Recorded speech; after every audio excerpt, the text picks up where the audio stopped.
Alors, rebonjour à toutes et à tous ou bienvenue pour ceux et celles que c'est la première fois qui tombent sur le Facebook Live. Bienvenue ou bienvenue à tous les gens qui sont avec nous dans la salle présentement. Donc, on a un public finalement en deux supports, si on peut le dire comme ça. Donc, des gens qui sont physiquement présents avec nous dans la salle et vous tous qui êtes présents sur le Facebook Live. On est présentement à la chapelle du Musée de l'Amérique francophone pour cette troisième journée des rendez-vous d'histoire de Québec qui se déroule du 13 au 16 août 2020 dans la ville de Québec.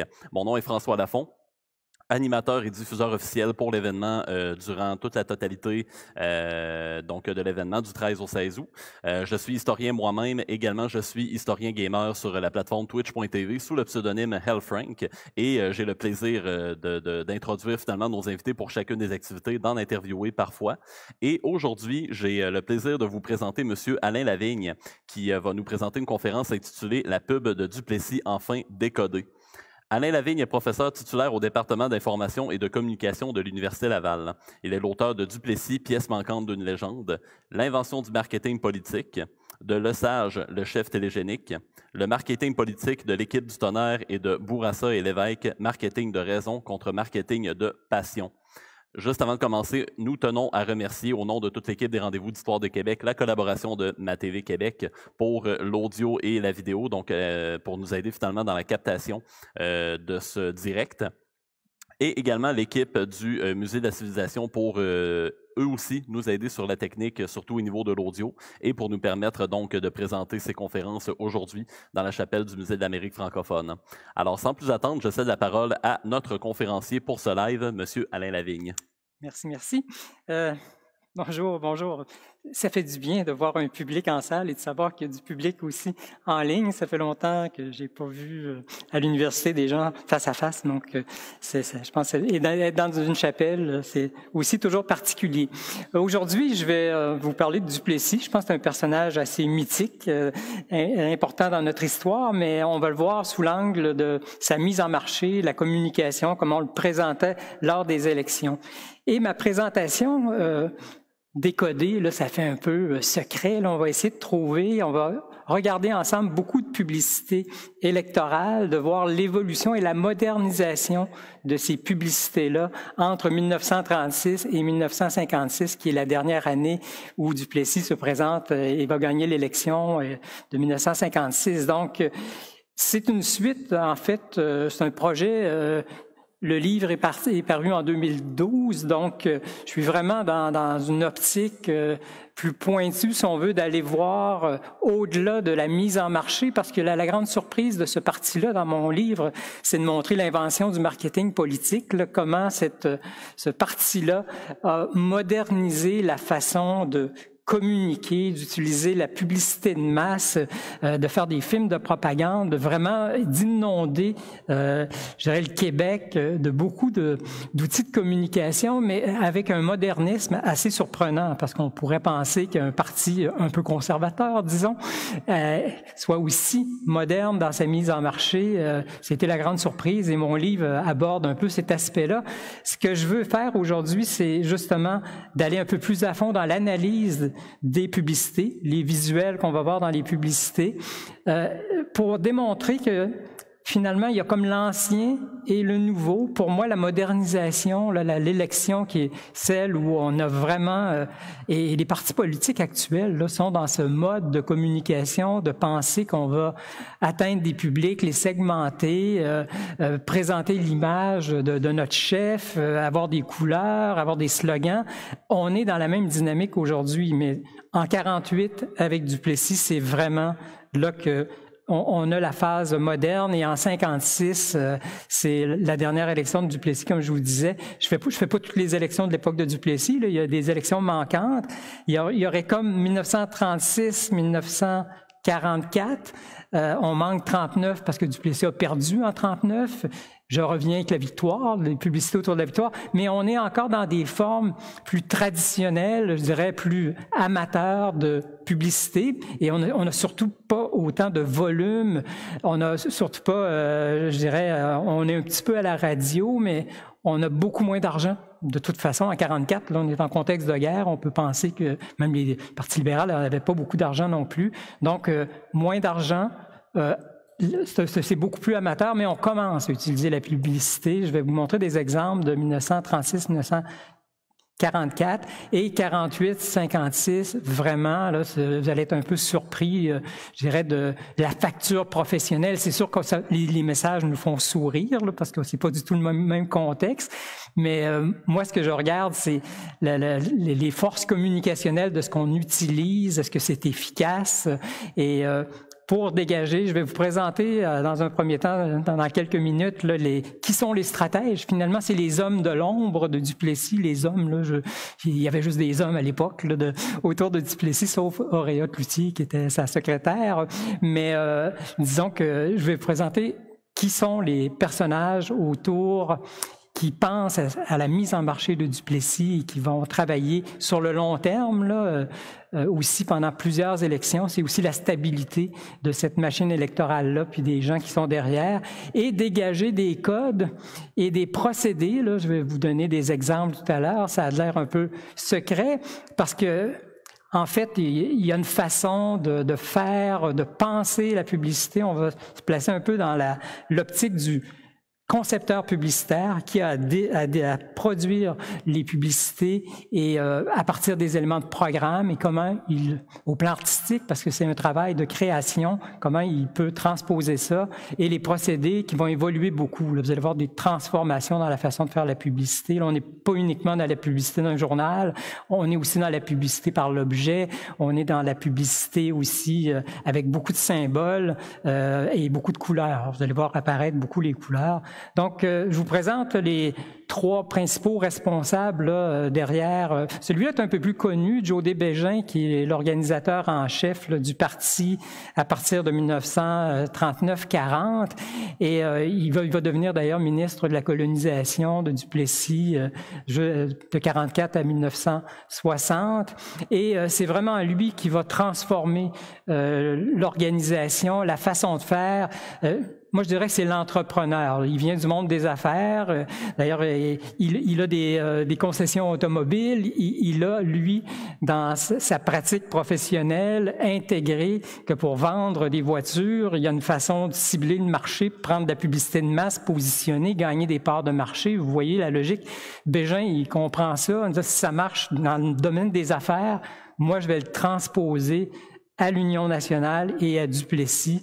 Vous allez voir qu'est-ce que ça va donner. Donc, c'est l'entrepreneur. Il entreprend de utiliser ces techniques très commerciales, de mise en marché commerciale appliquées à la politique. Et dans le marketing, on dit, on a un produit, on a une personne, on a un chef, une personnalité qu'on va positionner comme une personnalité de marque. Là, on va lui donner des attributs.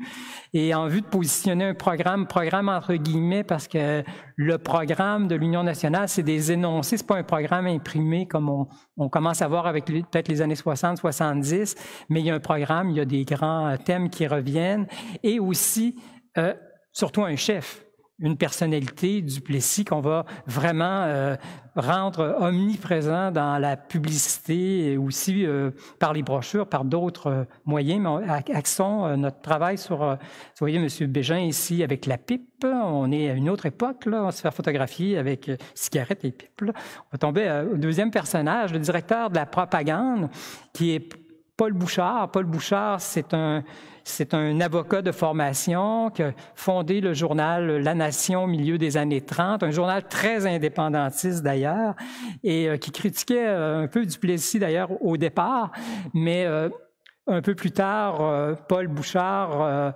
évidemment, il produit, il écrit, c'est un intellectuel. Je dirais que c'est l'intellectuel derrière Duplessis, on a l'entrepreneur, l'intellectuel qui pense quels mots on va utiliser, quel élément qu'on va mettre de l'avant dans nos brochures, dans nos communications, qui rédige les discours, qui rédige les brochures.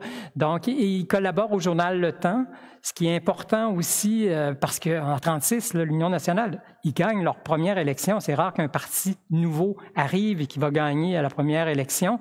Et il n'y avait pas beaucoup les médias de l'époque derrière en fait, c'est des conservateurs qui deviennent comme l'Union nationale. C'est le Parti conservateur qui se transforme avec Duplessis, qui est l'ancien chef d'ailleurs du Parti conservateur et qui va devenir l'Union nationale. Et tous les journaux à l'époque pensaient qu'ils sont surtout d'allégeance libérale. Donc, il n'y a pas beaucoup... Les libéraux sont au pouvoir depuis plus de 30 ans, là aussi. Ça vous donne une idée que ça prenait un journal et on va aussi... M. Bégin va lancer un journal qui s'appelle Le Temps, un hebdomadaire qui va produire à partir des années 40 et qui va avoir un tirage autour de 20-25 000 copies.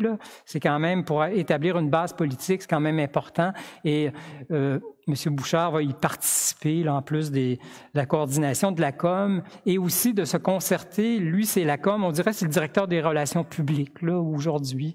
Mais allons avec un fort volet qui s'ajoute à ça, publicitaire. C'est vraiment la nouveauté.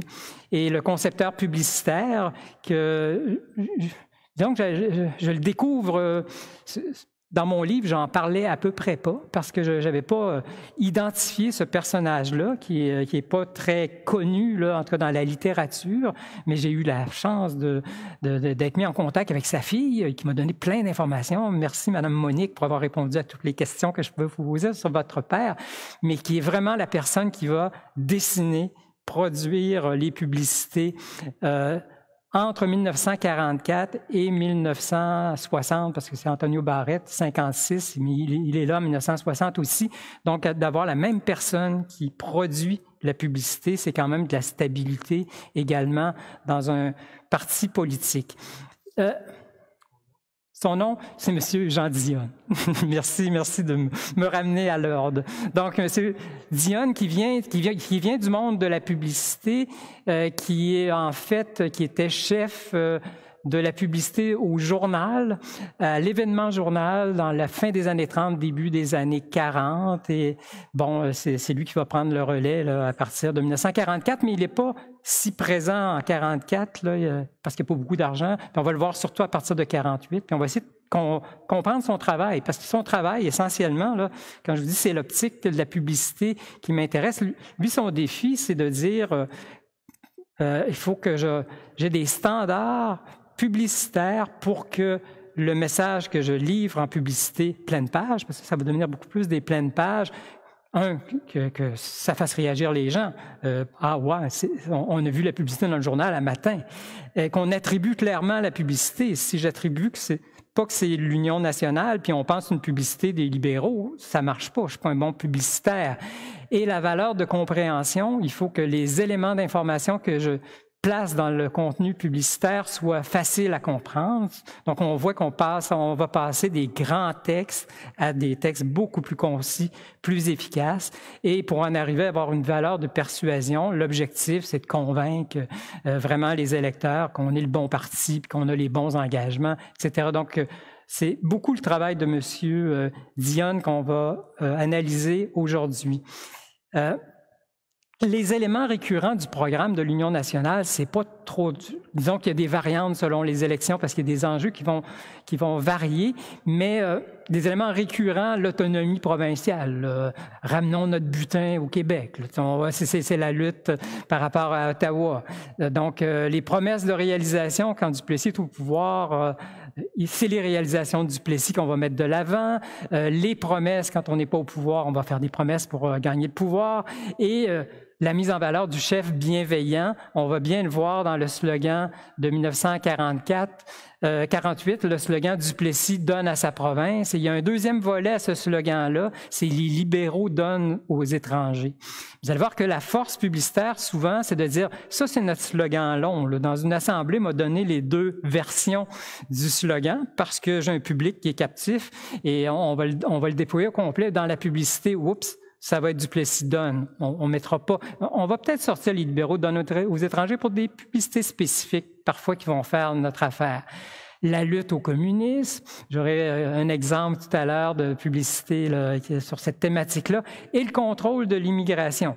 Je voulais peut-être faire des liens avec peut-être des dossiers récurrents qui sont... On a parlé il n'y a pas si longtemps du programme d'expérience québécoise, le PEC, bon, au Québec. Et que notre immigration soit contrôlée à Ottawa. Ça a toujours agacé les gouvernements provinciaux plus nationalistes, en tout cas. Et vous allez voir, c'est très hâtif, vous allez être étonnés de ce que je vais vous montrer. Donc, les clés de décodage que je vous présente, que je vous suggère, moi, je les ai... je vais y aller avec des grandes catégories. On peut classer les publicités par catégorie, là, trouver que c'est une publicité qui est davantage une publicité positive, d'opposition négative, vous voyez, de vénération, où on met vraiment, là, on tartine pas à peu près sur le chef et ses vertus, et d'engagement, des publicités qui pourraient dire, ben c'est important d'aller voter, il faut vraiment, l'enjeu est majeur, on va axer plus sur la participation des gens, moins sur la vénération, par exemple. Mais je vous dirais que c'est des grands types de pubs qui peuvent cohabiter. Il va y avoir plusieurs publicités dans une campagne électorale, il peut en avoir, les 4 pourraient apparaître, là. Mais il va toujours en ressortir une qui va être davantage liée à une campagne électorale, qui va devenir comme le fil conducteur. Et c'est comme ça que j'ai découpé la présentation, puis le choix, parce que je ne vous présenterai pas toutes les publicités qui ont été dans les 4 élections. J'ai fait une sélection en fonction de vous en montrer, là, qui irait dans ces exemples-là, qui viendrait renforcer, je dirais, les éléments de découpage en catégories, là, engagement positif, opposition, vénération. Et on ira voir aux États-Unis à la fin si on peut utiliser ça pour comprendre la publicité de M. Biden. Je vous donnerai des budgets parce qu'ils ont sorti leur budget publicitaire et éventuellement la publicité de M. Trump. Je pense que ça peut nous aider à comprendre le présent. C'est comme ça que je vais terminer. Et des procédés, ce qui va vraiment changer, c'est les procédés publicitaires. Il va y avoir évidemment beaucoup plus de photos. En 1936, il n'y a pas beaucoup de photos dans les pubs, là. Et le graphisme, il est des années 30. C'est plus le graphisme des années 50 avec des grosses lettres et les couleurs. Les couleurs vont apparaître. Ça coûte moins cher avoir de la couleur qu'en 1936, en 52, par exemple, ou en 56. Les slogans vont devenir, je vous ai parlé tantôt, Duplessis donne à sa province. Les slogans, il y en a toujours eu en politique. On va retourner au 19e siècle. Il y a toujours des slogans, mais ce sont des slogans d'assemblée, des slogans de ralliement. Et je pourrais bien aujourd'hui avoir un slogan pour vous convoquer puis être ici et faire une autre assemblée puis avoir un autre slogan. Vous voyez, à l'époque du 19e siècle, avant que ça devienne plus dans une logique de mise en marché, il y avait plusieurs slogans, dont certains revenaient d'élection en élection, là. C'est quoi le ciel est bleu, l'enfer est rouge, là. Donc, vous voyez ce genre de choses-là qu'on pouvait répéter, mais là, ce ne sera pas au hasard. À partir de 1948, le slogan, il y en a un, il va être décliné dans les brochures, il va apparaître sur à peu près toutes les publicités. C'est le même fil conducteur. Ça devient un argument qu'on martèle et qu'on martèle pendant toute la campagne électorale, inspiré du marketing commercial. On est inspiré du monde des affaires. Les formats, on passe des petits, très, très petits formats dans 1936. Les supports, je vais vous donner essentiellement des exemples de publicités là, dans les journaux, mais il y a la radio qui va apparaître, on va avoir des publicités à la radio et aussi de la publicité par l'objet. Je vais vous montrer des objets publicitaires là, avec des promesses et aussi à l'effigie de Duplessis et des symboles. Des symboles, c'est important pour communiquer. Si je mets un drapeau du Québec, ça fait déjà un peu plus nationaliste qu'il n'y a pas de drapeau, vous voyez. Et ça, je pense qu'on a bien compris, et surtout que Duplessis, c'est lui qui vote le drapeau du Québec en janvier 48, et rapidement, ça va devenir son drapeau. Puis en publicité, on va vraiment s'en servir énormément. Et des symboles de communication, parce qu'il y a d'autres symboles de communication qui sont compris et efficaces. Je vous donnerai des exemples identitaire ou de communication. Et ça, c'est pas laissé au hasard. L'objectif étant que je sois mieux compris, que ça soit plus efficace, les messages que je vais transmettre aux gens, que j'attribue clairement des attributs, je dirais, à la personnalité là, que je présente. 1936, allons-y, première campagne électorale de l'Union nationale. Et pour moi, c'est la naissance de l'UN et c'est...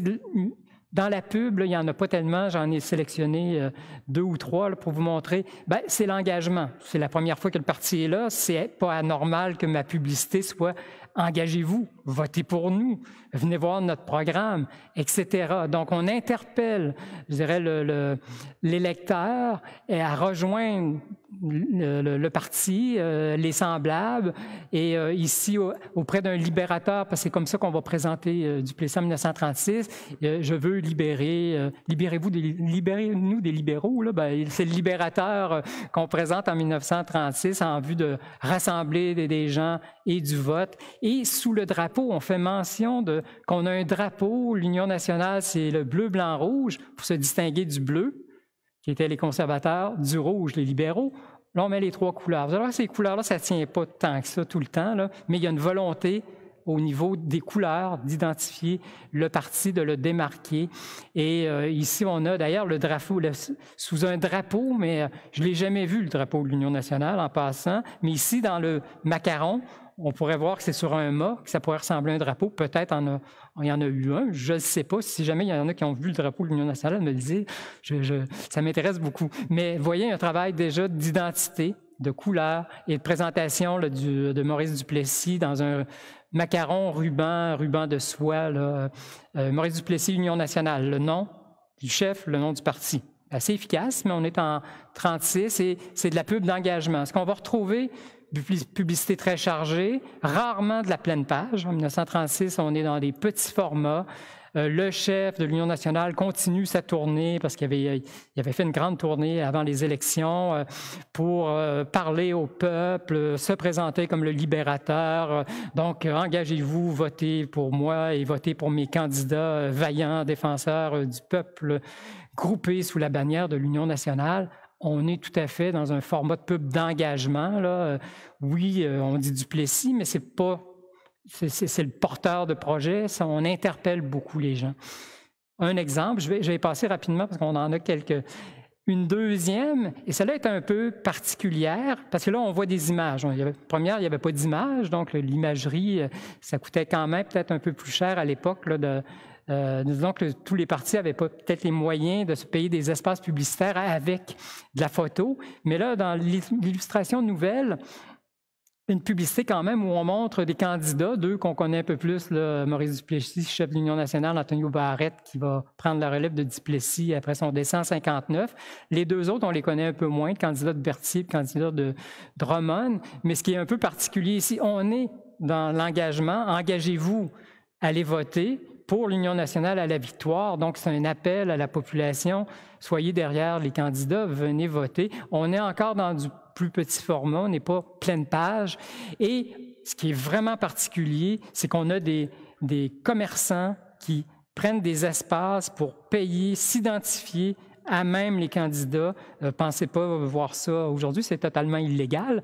Et moi, je me pose comme question, là, heureusement que M. Duplessis a gagné, puis que le pharmacien Lafontaine, au moins, il a gagné ses élections. Il reste. Mais s'il avait perdu ses élections, je pense qu'il y aurait eu des gens qui l'auraient boudé. S'associer comme commerçant aussi clairement, même si on sait qu'il contribue aux caisses électorales, c'est assez particulier comme procédé. C'est un procédé qui va disparaître d'ailleurs.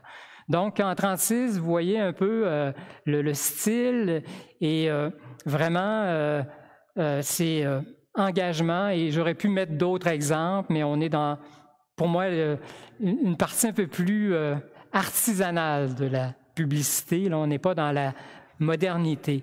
En 44, Duplessis a perdu en 39, c'est M. Godbout qui devient premier ministre.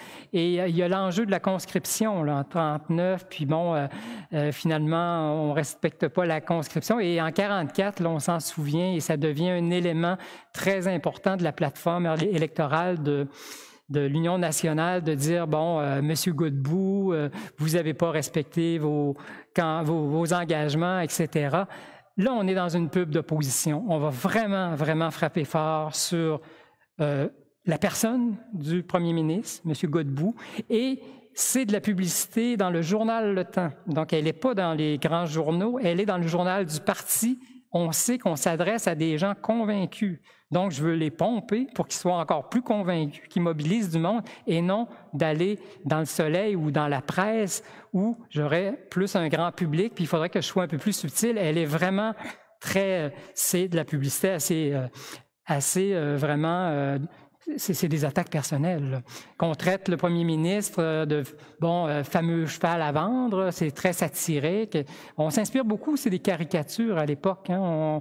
Le monde de la caricature est très présent. Et Adélard Godbout, le cheval de bataille des libéraux, aucune offre raisonnable refusée. C'est le vieux cheval du Parti libéral. C'est pas très gentil de présenter un premier ministre comme ça, mais ça vous donne une idée du type de pub qu'on peut faire, qui est de la pub négative, essentiellement, qui attaque une personne.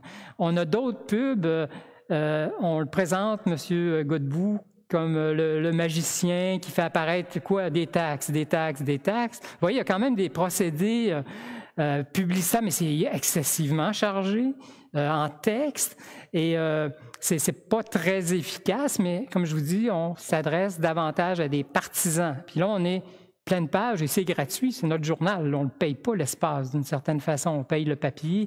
Et professeur Godbout, les électeurs vous témoigneront le 8 août leur appréciation. Et la meilleure façon justement de faire disparaître le magicien qui fait apparaître les taxes, faites-le disparaître à l'élection, votez Duplessis, votez Union nationale. Vous voyez, c'est des publicités assez dures.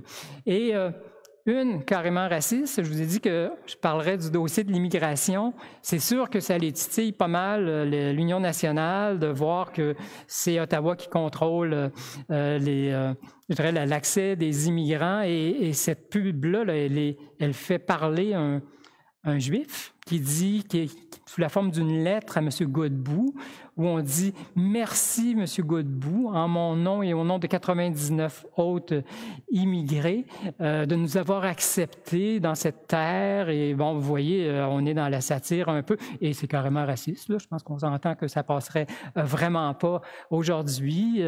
Mais le dossier, il préoccupe déjà, puis je pense que dans l'actualité, il ressort de temps en temps. King, oui, c'est la faute de M. Godbout, appuyé par King qui a ouvert les portes du Canada et Godbout qui m'a accepté dans la belle province. Donc, c'est un exemple de publicité très négative à même le journal du parti. Mais on va commencer, et c'est pas M. Dionne qui fait ces publicités-là en passant. M. Dionne est...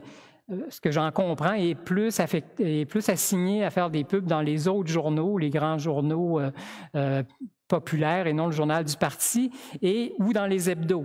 Et ici, on a une pub du Courrier de Limoilou, qui est l'hebdomadaire de Limoilou. Merci à M. Papillon de la Société d'historique de Limoilou qui m'a mis au fait de ce journal-là. Et aussi, cette publicité-là, c'est 1944 encore, elle est négative d'une certaine façon parce qu'elle va opposer le bilan de M.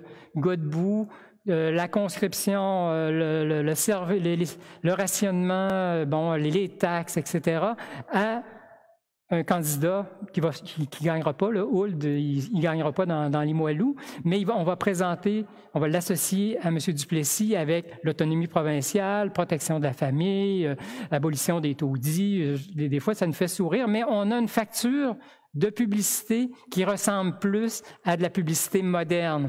Et ce qui est intéressant dans cette publicité-là, c'est le symbole. On voit le candidat dans une feuille d'érable, et à l'époque, la feuille d'érable est clairement le symbole des Canadiens français. Donc, par ce symbole-là, on dit qu'on est un parti très nationaliste.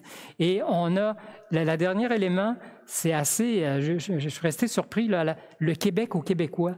On dit souvent que le premier à avoir utilisé Québécois en politique, c'est l'équipe du Tonnerre et c'est Jean Lesage. Oups, j'ai été étonné de voir dans cette publicité de 1944, on a le Québec aux Québécois. Et on a aussi un début de slogan qu'on va reprendre. Duplessis vous a donné des travaux Godbout vous donne des taxes sans travaux.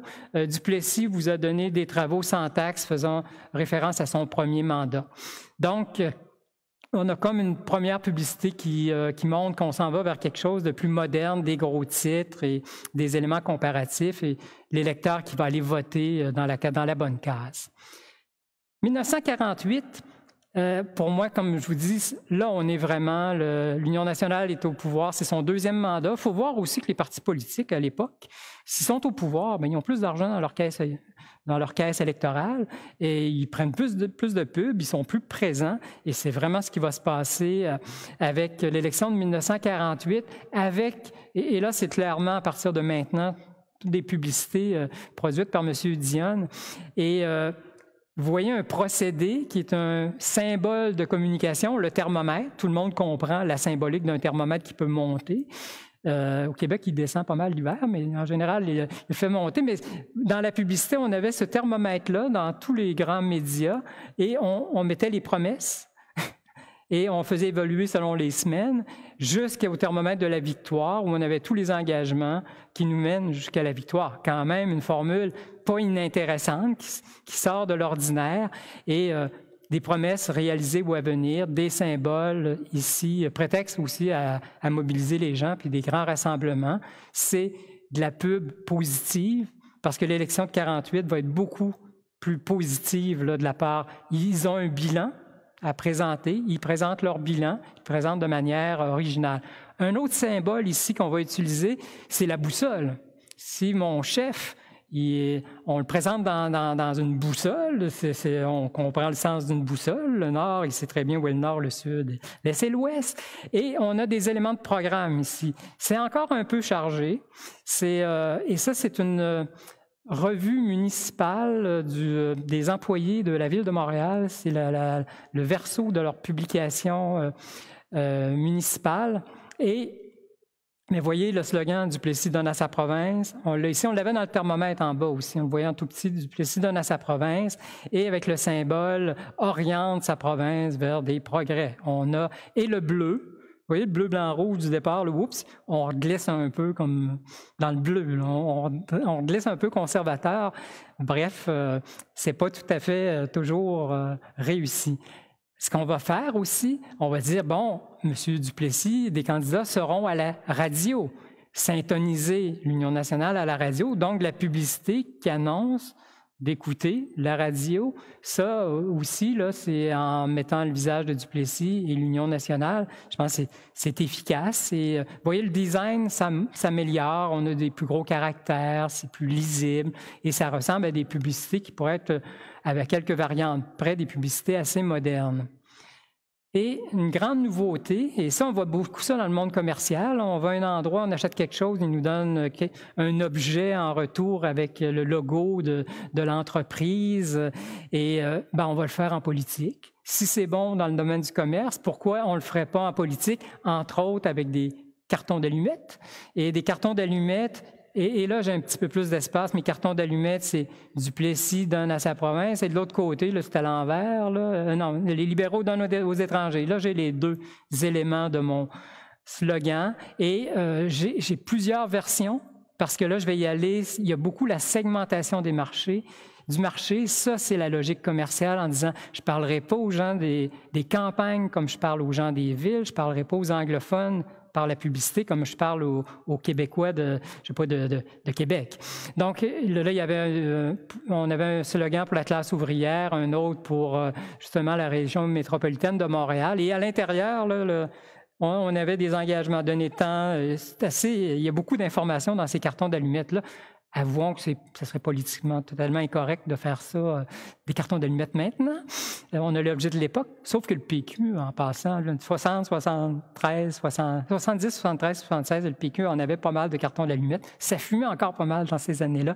Mais vous voyez comment, sur un objet, je passe de l'information et je parle des engagements et de manière positive, parce que c'était davantage positif que négatif.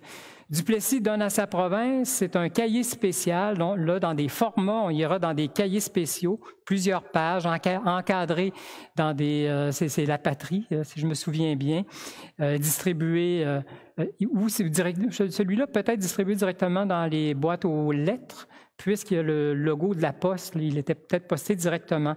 Mais là, on a le symbole important, identitaire du drapeau du Québec et on va placer carrément Duplessis dans le drapeau, vous voyez, et on est simple. Duplessis donne à sa province. Et là, on voit que l'Union nationale, de plus en plus, disparaît parce que Duplessis devient tellement le personnage central, fort, que l'Union nationale, j'en ai même plus besoin.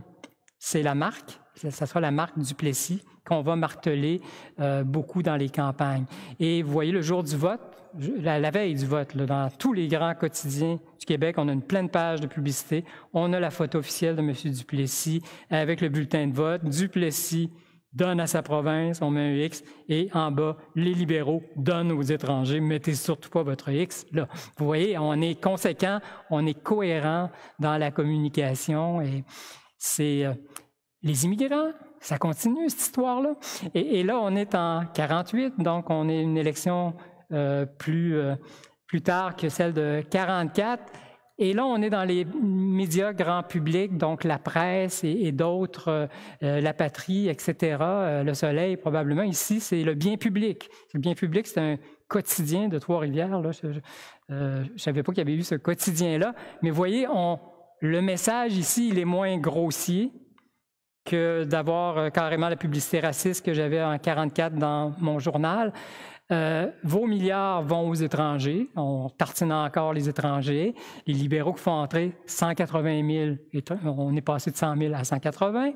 Immigrants qui s'empareront, là, on vous fait peur un peu, qui s'empareront de votre logement, votre commerce. Le message, il y a encore, mais il est présenté d'une manière, disons, au moins pas raciste, publicitaire, dans le sens où on met vraiment l'accent sur les gros chiffres. Et là, on va utiliser juste la deuxième version, le deuxième élément du slogan. Duplessis ne donne pas aux étrangers. Donc, vous voyez, on peut l'adapter là alors que le gouvernement fédéral, via le Québec, fait entrer peut-être trop d'étrangers. Vous voyez, 48, c'est vraiment, et avec des budgets là, assez conséquents. Et allons en 56, qui est la dernière présence électorale, la dernière victoire de M. Duplessis. En 48, d'ailleurs, c'est de mémoire l'élection où ils ont eu le plus de sièges, plus de votes. Et 56, c'est encore une élection que Duplessis va gagner relativement facilement. Et là, on tombe dans la vénération. Parce que là, ça fait un petit bout qu'on l'a, M. Duplessis. On va dire aux gens qu'il a toutes les vertus du monde. C'est notre meilleur. Donc, c'est un grand chef d'État. Et là, regardez, là, on est dans du 4 couleurs. Là. On est dans un cahier spécial ici il y a 2 cahiers spéciaux qui sont encartés dans La Patrie de 16 pages avec plusieurs pages couleurs. Et là, il y a beaucoup de textes, vous allez me dire, mais c'est le chef d'État, c'est M. Duplessis, et il faut lui être reconnaissant, la province de Québec, reconnaissance demeurera fidèle à sa devise, M. Duplessis étant la personne qu'on doit reconnaître. On l'érige, on en fait une gloire, presque, c'est contemplatif. On verra que, moi, je m'attends à ce que M. Trump ait des publicités qui ressemblent à ça, là, un peu plus tard.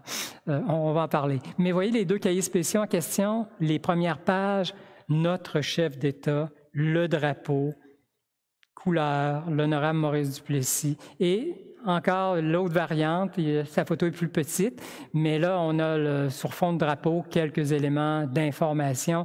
On est vraiment dans la publicité assez moderne, qui ressemble beaucoup, mais rattaché au chef, là. À moins que je me trompe, je ne vois pas Union nationale là-dedans trop. Là. Vous voyez, c'est axé sur le personnage. Et on va ajouter, parce que la pub par objet, ça fonctionne, et c'est dans l'art de faire la pub commerciale, on va produire un calendrier juste avant les élections qu'on va distribuer avec chaque mois, c'est les réalisations en agriculture, dans les forêts, etc. Et ça, c'en est une qui met plus l'accent sur Duplessis, qui est champion de nos droits et artisan de nos progrès, parce qu'en 56, le slogan, qui n'est pas le meilleur, là, tant qu'à moi, là, c'est avec Duplessis, c'est le progrès. Bon, je pense qu'on pourrait discuter de ça. Là. Ça n'a pas été tout à fait le progrès au plan nécessairement idéologique, là. Mais vous voyez, on passe le mot progrès et on a un montage avec l'agriculture, les usines, etc. Donc, mais surtout un calendrier. Pensez faire de la publicité distribuée. Et ça, ce calendrier-là, il est adressé par la poste dans tous les foyers là, québécois qui reçoivent ce calendrier-là. Un casse-tête, pensez faire aussi présenter le gouvernement, les membres, les ministres, et là, il faut voir que là, c'est le casse-tête monté, là, mais on le reçoit dans une boîte, il y a la photo sur le dessus, et derrière, on voit tous les membres et on les nomme, et on dit le budget de la province de Québec. Donc, il y a beaucoup d'informations, et il était distribué dans les écoles comme prix de fin d'année. Moi, j'essaie d'imaginer la scène que le jeune, que ses parents sont libéraux, arrive à la maison, que le casse-tête de M. Duplessis, ça devait faire des chicanes terribles. Mais et on est quelque chose. Il y a déjà un monsieur qui a visité une de mes expos. J'ai fait quelques expos avec ces artefacts-là et qui m'a dit qu'il était tout ému quand il a vu le casse-tête parce qu'il m'a dit, ce casse-tête-là, c'était le seul jouet qu'on avait dans la maison. C'était un jouet. Vous voyez, je pense que déjà la couleur en 56, là, dans quelque chose qui est esthétiquement intéressant, ça, chez les jeunes, en tout cas, ça l'avait marqué. Là, et et surtout de le distribuer vraiment par les écoles, totalement illégales encore, là, mais ça se faisait à l'époque. Et dans Trois-Rivières, quand je vous dis, là, on est dans la grande publicité de glorification, ben c'est le 20 juin, le 56, ben ça sera pour les Trifubliens, jour de gratitude. Il faut aller voter pour notre premier ministre. Il nous a tellement donné. Donc, donnons-lui la plus belle majorité parce que, bon, le progrès, vous voyez, donnons à notre la plus grosse majorité de la province. Donc, on est dans la glorification. Je vous ai parlé des publicités communistes. Je vois le temps qui avance, mais je pense qu'on va y arriver. Je vous en donne une. Les communistes fake news, c'est bien à la mode de créer des faux scandales. M. Trump est un spécialiste de ça. L'Union nationale a comme étiré quelque chose qui était une réalité parce que le gouvernement fédéral avait acheté des œufs en Pologne pour en faire de la poudre, pour allonger je ne sais trop quoi comme produit. Et l'Union nationale a vu ça et ils sont tombés là-dessus en disant « scandale des œufs communistes ». On a encore la petite fossile, là, on a les communistes, la fossile, les symboles, on les met. On a photographié l'endroit où ça arrivait. On a des gens qui ont déclaré avoir vu dans le port de Montréal des caisses débarquer. Et ça, c'est le chargement de telle date. Et ça, on a inondé tous les journaux de plusieurs pages de ce scandale-là, tellement que les libéraux, parce que vous allez me dire, là, oui, on fait de la pub, mais que font les libéraux? Les libéraux, il y en avait trop, ça. Les gazettes des campagnes, on visait aussi des publics. Dans les campagnes, ça avait plus d'impact que dans les villes là, comme message. Les libéraux ont dit, là, ça n'a pas de sens. Là. On va prendre, nous aussi, une contre-pub en disant, rétablissons la vérité. Le gouvernement fédéral n'a jamais acheté d'œufs de la Pologne, sauf que on a quand même 10 000 caisses pour des mélanges qui auraient été achetés par un fabricant, mais c'est pas le gouvernement, c'est un fabricant qui avait acheté ça. Et on essaie de contre-argumenter, mais j'en ai vu une ou deux. Publicité, il y en a peut-être cinquantaine du parti de l'Union nationale. Donc, vous voyez, de créer des scandales pour faire polémique, faire jaser le monde, c'est pas d'aujourd'hui. On l'a fait et le communisme, à l'époque, était bien utile pour ça. Je vais peut-être faire la synthèse pour essayer de comprendre pourquoi on est en 1944 dans des publicités plus anciennes, puis de la publicité très commerciale à partir de 1948. Et ça, c'est un auteur, je me base sur un auteur là, qui est spécialiste pour voir un peu les différences. On est avant 1948, clairement, quand en politique, on parle à des croyants. Essentiellement, on va essayer de convaincre les gens qui sont déjà derrière nous. Il faut voir d'ailleurs les familles les politiques. Là, je pense que du côté de mes parents, c'était peut-être ou mes grands-parents. En général, on savait pour qui on votait parce que toute la famille votait depuis longtemps pour un parti. Donc, il y avait une stabilité du vote qui a changé avec les nouvelles générations où là, il fallait séduire et les persuader par la pub, par les arguments. Donc, une publicité qui était un peu plus théologique, de l'ordre un peu du religieux, où c'est le chef qui est notre guide, pour une communauté de croyants qui est les gens dans notre parti, par un catéchisme et ses médias. Mon journal Le Temps devient mon journal pour passer mes messages. Et juste un clin d'œil, parce qu'on est dans une chapelle, puis à chaque fois je peux le montrer, le catéchisme des électeurs, en 1936, l'Union nationale n'a pas beaucoup d'argent. Ils vont présenter 15 000 copies de ce petit catéchisme. Donc, on utilise le modèle qui est efficace pour la religion catholique pour avoir article 1, 2, 3, 4. Et c'est juste à l'article 50, on n'est pas grossier, on va dire, qu'on dit, ben là, finalement, on vous a donné tellement d'arguments, votez pour nous, votez pour l'Union nationale.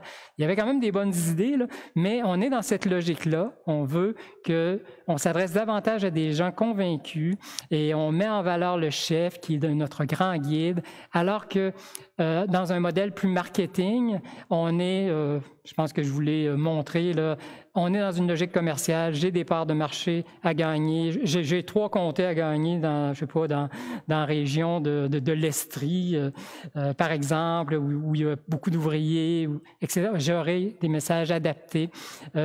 L'Union nationale, c'est un produit politique et j'ai une personnalité que j'érige en marque qui est tellement connue qu'on a juste à voir un bout de sa photo où on sait que c'est le chef de l'Union nationale, donc dont les promesses sont segmentées en fonction de différents publics, je vous l'ai dit. Et la pub de masse, là, c'est vraiment, vraiment une nouveauté. Là, on est probablement dans les budgets de publicité 50 fois plus de pubs que dans les années 40. Là. On est vraiment... Surtout que ce n'était pas réglementé à l'époque. Il faut voir que l'Union nationale en a mis de l'argent. Je voulais conclure, je suis pas mal rendu pour faire le lien avec est-ce que ça marche ces codes-là si on regarde l'élection américaine actuellement et comment on pourrait voir...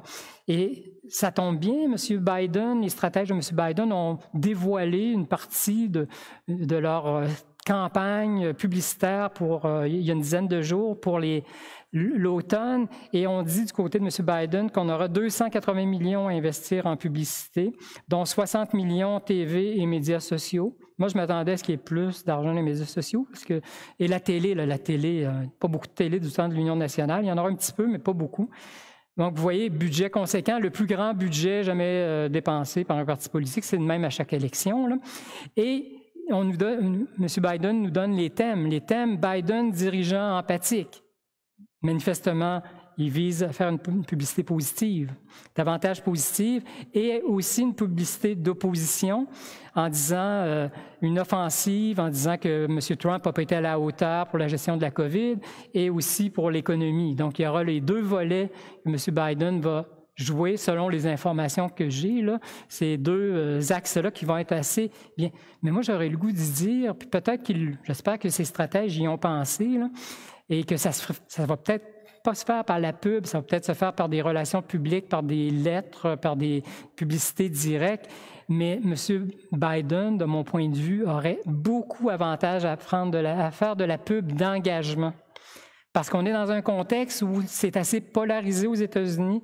On a le contexte un peu de l'assassinat de M. Floyd qui a mobilisé beaucoup les Afro-Américains. Ben, il faudrait peut-être les mobiliser. Là, on a une belle occasion d'avoir des messages qui vont mobiliser les Afro-Américains, les Hispaniques, et de dire, ben, engagez-vous comme jamais cette élection-là est importante, là. Je pense qu'il devrait y avoir pensé, mais c'est dans les informations qui ont présentées, ça n'a pas été soulevé. Monsieur Trump, qu'est-ce qu'on pense qu'il va faire? Bon, Monsieur Trump, de toute façon, aurait comme 150 millions à dépenser dans la prochaine campagne, sauf que depuis 2017, il a déjà dépensé 237 millions hors campagne pour taper déjà sur M. Biden et faire des attaques personnelles. Je pense qu'on ne sera pas surpris de voir que Trump, c'est les attaques personnelles qui vont voir la publicité négative, qui va être très présente. Et M.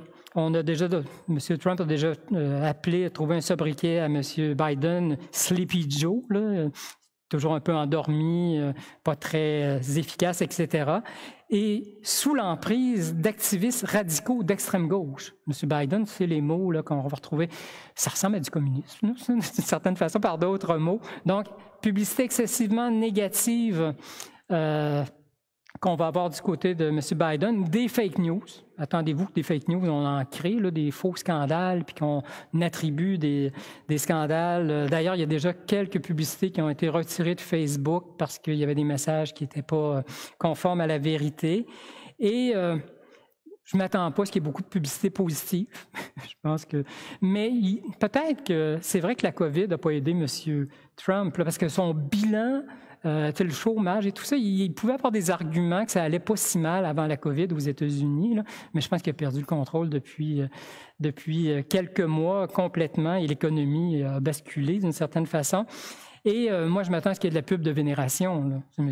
Trump, c'est toujours de dire « Je suis le plus grand premier président des États-Unis. On a eu le plus grand rassemblement historique de l'humanité. » Ben, je m'attends à ce que M. Trump ait quelques publicités de ce type-là de vénération pour dire ben, « Regarde, si vous ne votez pas pour moi, vous venez de manquer Dieu le Père pour un deuxième mandat encore. » Donc, c'est... Je termine pas mal à l'heure qui était prévue en vous levant mon chapeau pour votre attention. En passant, c'est pas mon chapeau, c'est le chapeau de l'Union nationale porté par les partisans au banquet du 20e anniversaire en 1956. Et vous voyez, le bleu, blanc, rouge là, est repris. Et c'est une pièce du musée Pierre Boucher où il y a une salle dédiée aux objets de M. Duplessis là, qui est intéressante à visiter si vous allez à Trois-Rivières, et je pense que c'est vraiment... c'était mon coup de chapeau. Là. Puis en même temps, je ferai un coup de chapeau au Rendez-vous d'histoire de Québec. Là. Je pense que vous le méritez bien, la 3e année, et de faire dans le contexte actuel, de tenir l'événement, alors que d'autres ont baissé les bras, là, chapeau également. Bien, merci à vous pour votre attention.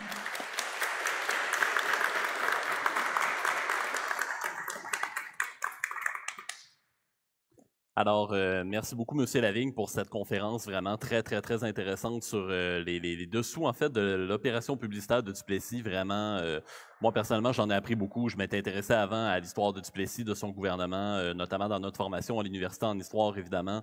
On n'y échappe pas là, dans tous nos cours d'histoire du Québec. C'est un pan quand même assez majeur. Vraiment intéressant. Donc, je ne sais pas s'il y avait des questions dans la salle. Il y en a quelques-unes qui ont popé dans le chat.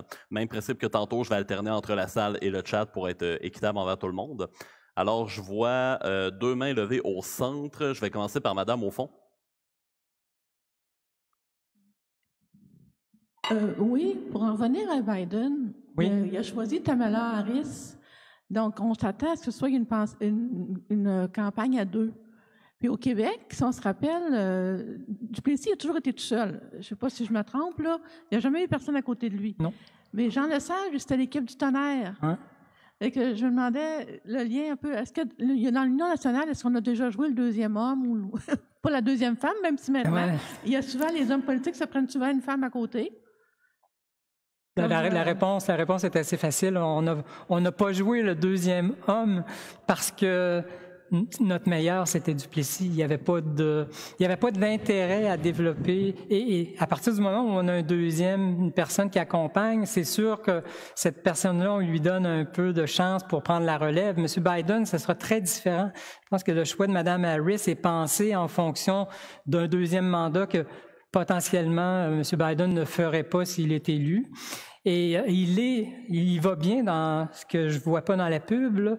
Il permet justement parce qu'elle est mulâtre, noire, bon, et d'office, elle lance un message que il y a de la place pour les Afro-Américains dans le parti. Donc, le choix, il n'est pas neutre. Il faut voir que tous ces choix-là sont pensés et que, oui, je pense que M. Biden va davantage avoir une colistière forte. Et M. Biden, on le voit pas beaucoup, là, à part l'annonce de sa colistière, on l'a pas vu beaucoup dans les dernières semaines. Il n'a pas avantage à être là. Parce que trop souvent. C'est un peu plate en politique. Habituellement, on a avantage à être sur la place publique. Mais on a un contexte tellement particulier aux États-Unis où on a quelqu'un qui est atypique. Là, avouons que Trump, c'est du jamais vu et qui est toujours dans les attaques personnelles et que de se défendre comme ça à répétition, ça devient contre-productif. Donc, moi, je pense qu'on le verra pas tant que ça. On va le voir en pub et on va le voir beaucoup avec Mme Harris parce que je pense qu'ils ont avantage à se présenter comme un tandem qui nous garantit qu'il y aura un après Biden, une stabilité, et je pense que c'est une autre dynamique. Et vous avez fait référence à M. Lesage, parce que j'ai écrit un livre sur le marketing de M. Lesage. C'était vrai, l'équipe du tonnerre en 1960.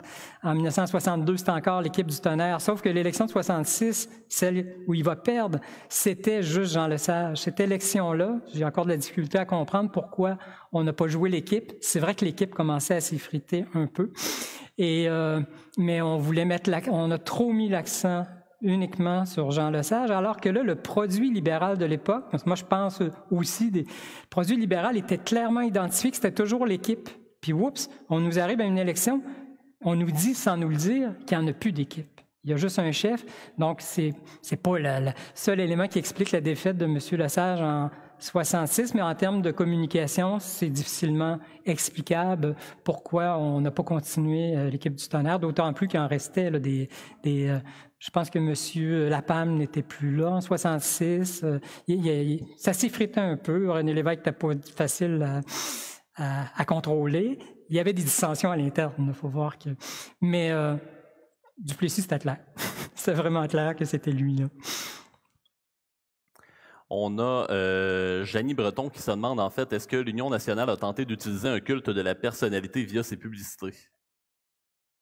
Ben, le culte de la personnalité, ça va dans la logique propagandiste traditionnelle.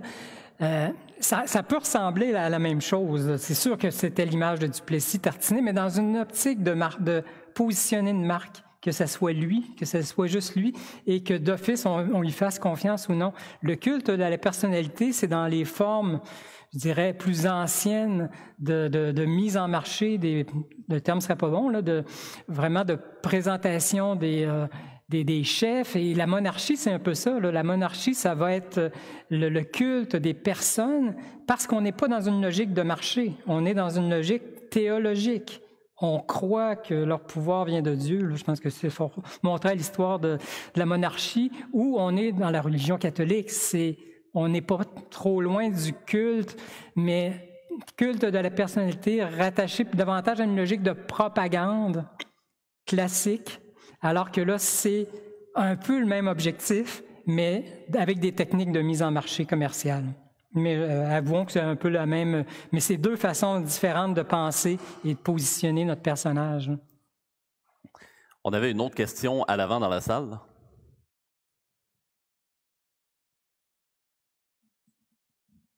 En 1944, c'est la première élection générale à laquelle les femmes participent. Est-ce que l'Union nationale a placé des publicités ou est-ce qu'elle a émis des messages qui s'adressaient particulièrement aux femmes ou des objets là, qui auraient pu distribuer?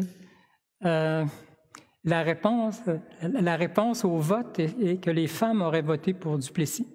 Donc, il aurait réussi à avoir plus de femmes dans les boîtes de scrutin, là, de vote pour l'Union nationale, mais des messages, pas en publicité. En publicité, j'ai jamais vu, là. Je pense que c'est un enjeu. De toute façon, il était contre. De faire du vire-capot. Ça n'aurait pas été, je dirais, ça aurait été dur à expliquer. Ça aurait été dur à expliquer. Sauf qu'il y a peut-être des brochures, mais même dans les brochures, parce que j'ai étudié le matériel plus large, les brochures, mais le Parti libéral a joué cet élément-là. Dans certaines brochures où on a rappelé que les femmes, on avait donné le droit, mais le Parti, non, l'Union nationale, il disait, Duplessis disait, les femmes, c'est sale la politique. Pourquoi on mêlerait les femmes à ça? Pourquoi on mêlerait les femmes à ça? Laissons-les dans les cuisines, puis tout ça sont bien. T'sais. La politique, ils sont pas faites pour vraiment vivre dans ces saletés-là, d'une certaine façon. Très bien, merci. À main levée, est-ce qu'il y a d'autres personnes qui voudraient intervenir? Oui, je vais prendre monsieur à l'avant. Oui, pensez-vous?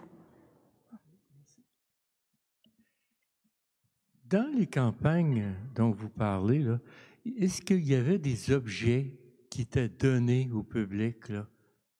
Ah oui. Je pense qu'ils donnaient des petites affaires. Oui, des cadeaux ou des objets publicitaires? Ils donnaient au public, je ne sais pas... les cartons d'allumettes. Des crayons, des stylos. Oui. Est-ce que le rôle que ça a joué avec les années, ça s'est-tu... Ça continue. Le Parti québécois, comme je vous dis, donnait aussi des cartons d'allumettes, là. Mais le casse-tête, il était donné. Le casse-tête, le calendrier arrivait dans chaque résidence. C'était au propriétaire de la maison, là, c'est l'enveloppe. Et il y avait d'autres objets, là, porte-clés. J'ai vu des porte-clés, mais je ne sais pas si vous voulez faire référence à des cadeaux, à des gros cadeaux pour acheter des votes. Ça c'est un autre sujet, là. Mais ça, je pense que... Pardon? Oui, les frigidaires, bon. J'en parle dans mon livre, l'histoire des frigidaires, mais ça coûtait cher un frigidaire en 1956. Là, ça coûtait, je ne sais pas, 300-400 $. Et mettez ça en dollars d'aujourd'hui, il coûte pas mal plus cher que le frigidaire qu'on peut acheter, là. Et si on multiplie là, tout ce qu'il aurait donné... Ça c'est comme... Oui, il y avait on donnait des cadeaux. Ce que j'ai si vous alliez dans un rassemblement, il y avait des parades d'automobiles aussi, là. On mettait une caisse de bière dans votre automobile, si vous étiez de la parade, par exemple. Les enfants qui distribuaient les calendriers, on leur donnait une boîte de chocolat. Donc, vous voyez, il y avait des petits cadeaux comme ça. Mais ça s'est fait autant du côté des libéraux. Mais les gros cadeaux, des fois, c'est comme des légendes urbaines. J'ai un peu de misère à croire celle du frigidaire, là. J'attends encore la preuve d'avoir un frigidaire avec le logo de l'Union nationale, là. Mais parce que, tout simplement, c'est démesuré comme cadeau, là. Mais oui, il y avait des cadeaux, ça, c'est sûr. On pouvait essayer de gagner des votes, puis... j'ai déjà vu, parlant des dames, un livre écrit, ça me rappelle ça, par M. Rumilly, qui était très proche, l'historien de l'autonomie provinciale. Et il y avait, dans ce livre-là, un papier qui était signé de l'organisateur du comté, puis qui était écrit « Marguerite, tu voteras pour telle personne ». Donc, vous voyez, l'organisateur avait donné le livre, puis il avait dit « Marguerite, vote donc. » Je ne sais pas si c'est le nom de Marguerite. Dans mon livre, j'ai ce papier-là, là. Mais vous voyez, sur le terrain, on avait cette sensibilité-là, peut-être par d'autres, le faire autrement. Puis, il faut voir que dans les paroisses, l'Église, le réseau de l'Église, le perron de l'Église, les assemblées sont encore... On voit aussi dans le passage des élections de mise en marché moderne, puis la TV va consacrer ça. Là. À la TV, on a moins d'événements. Tout passe à la télé. Il y en a encore un peu, mais à l'époque de 1944, c'est des grands rassemblements là, qui vont devenir plus importants. Là, on a encore un peu de rassemblements, mais si on les fait, on va les faire en fonction de la télé.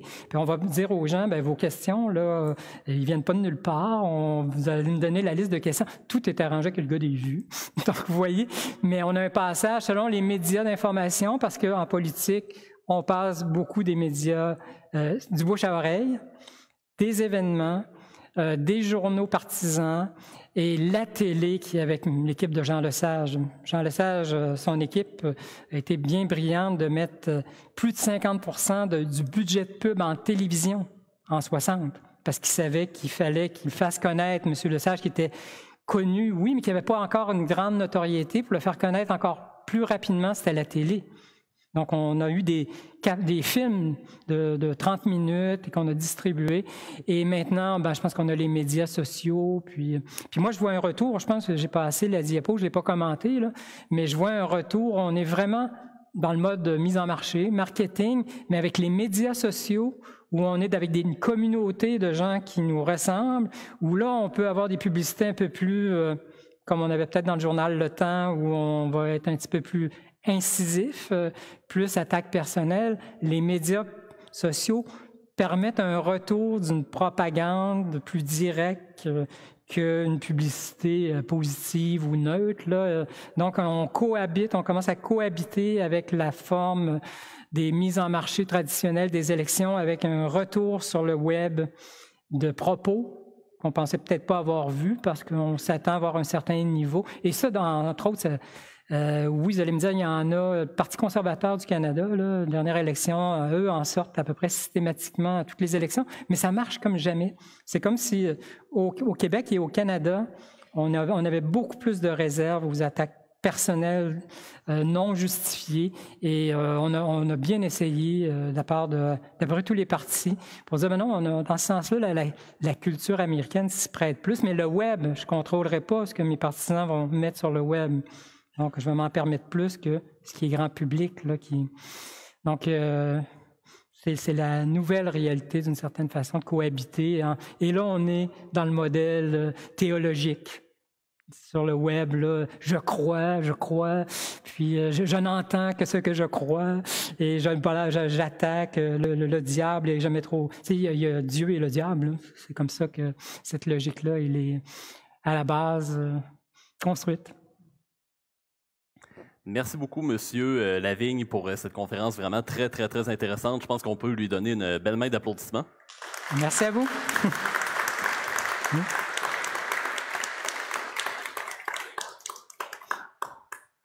Alors, pour notre part, la journée n'est pas terminée. On va se retrouver dans moins d'une demi-heure, plus précisément à 16h, pour une autre conférence qui va porter un peu plus sur les ingénieurs militaires du 18e siècle.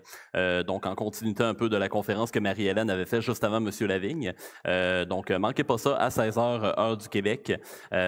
Donc, ça va donner 22h environ si jamais il y a des gens en Europe qui nous écoutent. Merci à tous les gens qui sont dans la salle présentement parmi nous à la chapelle du Musée de l'Amérique francophone pour cette 3e journée des Rendez-vous d'Histoire de Québec. Mon nom est François Lafont, animateur et diffuseur officiel pour l'événement, l'édition 2020. Historien gamer sur la plateforme twitch.tv sous le pseudonyme Hellfrank. Alors, on se retrouve donc à 16h pour la prochaine conférence ici même sur le Facebook Live. Et pour ceux et celles qui peuvent se rendre en présentiel, on est disponible donc à la chapelle du Musée de l'Amérique francophone. Mot de remerciement pour l'équipe de MaTV qui nous permettent d'avoir une bonne diffusion, une bonne captation vidéo et audio de qualité. Même chose pour le Musée de la civilisation qui nous aide au niveau technique et en nous prêtant la salle justement au Musée de l'Amérique francophone. Alors, au nom de toute l'équipe, on vous remercie et on se retrouve à 16h sur le Facebook Live ou en présentiel.